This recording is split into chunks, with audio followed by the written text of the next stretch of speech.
Hey there, my fellow button mashers, BOW-WOWSER here, and, you know, I really struggled with this one.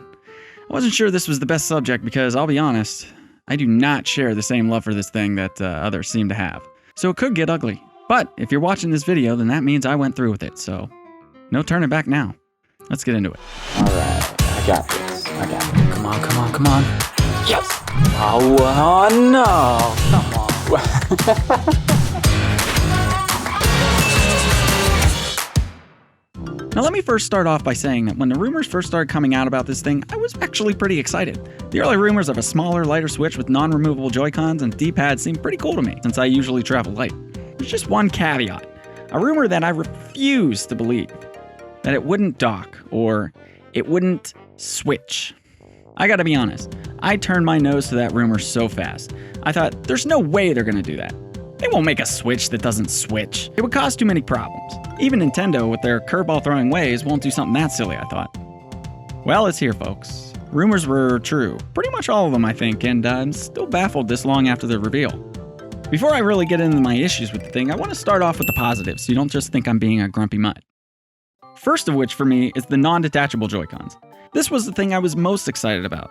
As much as I appreciate the concept of the Joy-Con, I was never really a big fan of it. Playing with the Joy-Cons individually in each pod just feels weird and insufficient, and that goes double when you're trying to use a single Joy-Con. For this reason, I almost never remove them. I either play handheld or on the TV with a Pro Controller. When in handheld mode, it's not that I really mind, but it does give the system that sort of flexy and not so super durable feeling, so the idea of one solid unit was a plus in my droopy eyes. Second is the colors. Now, personally, I'm not a fan of the colors they went with, but I appreciate it nonetheless. It gives it that extra little personal flair and character beyond just different Joy-Con colors, and I wouldn't be surprised to see them eventually release more. And then there's obviously the D-pad. Do I really need to say more about that? I mean, who doesn't love a good D-pad? I also like the idea of a smaller Switch, I really do. But I have two main issues here. The first of which is that it creates a bit of an identity crisis. I always had issues with the Labo for the same reason, so I may as well just go ahead and dig myself into that hole while I'm at it. You see, Nintendo really knocked it out of the park with the announcement of the Switch. The marketing was on point, basically saying, hey, this isn't a kiddie console, this is for all you gamers out there, casuals and hardcores alike. We got Mario and Zelda, but we got Skyrim too. And the purpose and function of the Switch was always clear from the beginning. It's a handheld console hybrid that lets you take your console quality gaming experiences on the go. No more scaled back handheld counterparts, these are full-blown console experiences in your hands. Simple. It's kind of like getting two versions of a game for the price of one. And since that announcement, they've been hitting all the right beats while maintaining that same clear message. Here's the new Zelda, play it at home or take it with you. Here's the new Mario, play it on your TV or take it to that crazy looking rooftop party thing and play it there instead of sniffing around all the delicious food like a normal sane dog would do. Forget sticking your head out the window on your next road trip, instead finish up that Mario Kart matchup. Just games that you can play at home or anywhere else. Then came the announcement of a Labo. Now, while I appreciated the creativity at the time, I thought, is this really the best platform for this? Wouldn't this be better as like a separate product or something? Because apparently now the Switch is a handheld console hybrid and also a kid's toy. Not only does it start to backpedal on that advertising approach to a more mature audience, but now it's this third thing altogether. Not to mention some Labo games play on the TV while others only play on the smaller screen, and now some are even VR, which starts to affect that clear definition of what the Switch is, or was, which again is a handheld console hybrid that lets you take your console quality gaming experiences on the go. Now again, I think the creativity and willingness to experiment is great, but it just starts to muddy the waters a bit. This is the same sort of issue that I have with the Switch Lite. A handheld-only Switch is just confusing to me. The whole purpose of the Switch is the fact that it's both a console and a handheld. You know, hence the name Switch. The Switch Lite is just a handheld that plays Switch games. So now there's a handheld version of a handheld system essentially. And it's not even like it's leaps and bounds more portable.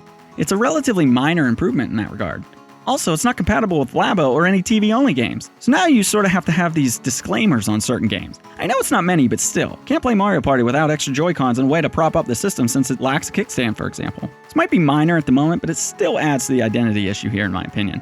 It actually sort of seems like all the selling points of the Switch Lite is everything but the portability. The D-pad, the all-in-one unit, and the price, not really the size or additional portability factors. Which brings me to my second issue. The price. Am I honestly the only one that thinks $200 is too high for this thing? It's 2/3 the price of a standard Switch. 2/3 the price.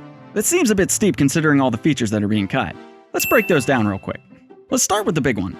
It doesn't switch. And I can't emphasize this enough. I mean, that alone is like half the functionality of the Switch, but it doesn't stop there, no. No detachable Joy-Cons. I know I consider that a perk, but it's still technically a lesser feature. No HD rumble.